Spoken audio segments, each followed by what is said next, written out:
Sir आउनुभयो भने त म सायद यहाँबाट विदेश छोडेर नेपालमा जान सक्छु सर। म हर्कलाई उहाँ प्रधानमन्त्रीको कुर्सीमा देख्न चाहने मेरो इच्छा छ।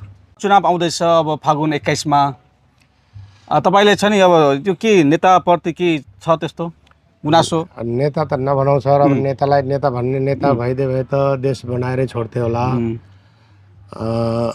सबभन्दा पहिला त म सबैलाई के भन्न चाहन्छु भने यहीँदेखि माटो चुनाव चिन्ह लिएर हर्कबहादुरलाई केही कुनै न कुनै हालतमा 21 गतेदेखि त्यो सिंहासनमा पुगाउनुहोस्।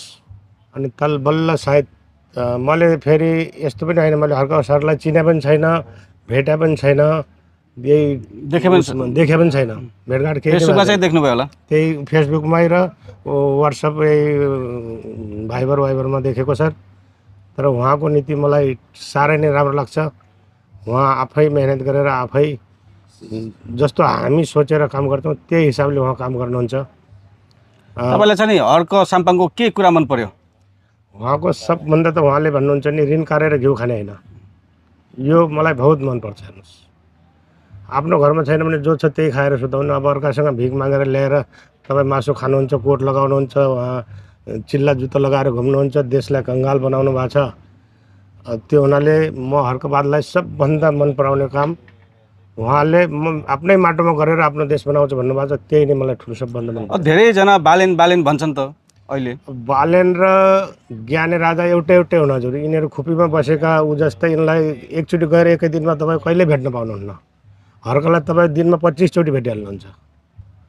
ऊ खोलैमा हुन्छ, बाटैमा हुन्छ, कहाँ हुन्छ, ऊ आफ्नो साइडमै हुन्छ। अब यिनीहरू त कहाँ छन् कोही भेट्नै उही पाउँदैन। अनि त्यो हुनाले सबभन्दा म त नेपाली जनतालाई हात जोडेर बिन्ती गर्छु कि योचोटि कुनै न कुनै हालतमा हर्कबहादुर ल्याएर छोडौँ, त्यही नै मेरो लागि ठुलो कुरो छ। धन्यवाद। तपाईँ जानुहुन्छ कि ट्याक्कै चुनाव छ फागुनतिर? म 21 गते चुनाव छ भने म 19 गते त्यहाँ पुगेर म 22 गते फर्केर आउने गरी म भोट हालेर हर्कबहादुरमा भोट हालेर आउँछु। हर्क साम्पाङलाई भोट हाल्नुहुन्छ तपाईँ? त्यस्तो हर्कको फ्यान अहिले पछिल्लोसँग? हजुर हजुर, म हर्कलाई उहाँ प्रधानमन्त्रीको कुर्सीमा देख्न चाहने मेरो इच्छा छ। सर आउनुभयो भने त म सायद यहाँबाट विदेश छोडेर नेपालमा जान सक्छु सर। किन भन्दा अर्काको ठाउँ हो, आफ्नै देश आफ्नै उसमा। अब हामीहरू यहीँ अब के भन्ने सर भनेर अब साध्य नै छैन। अब अर्काको ठाउँमा कति चेपेर कति दबेर बस्नुपर्छ होइन। अब त्यही नै नराम्रो लाग्छ, अरू त यस्तै हो सर। के भन्न चाहनुहुन्छ? हामीलाई धेरैजना नेपाली दाजुभाइ दिदीबहिनीहरूले हेर्नुहुन्छ। म त सबै नेपाली दाजुभाइ दिदीबहिनीहरूलाई के भन्न चाहन्छु भने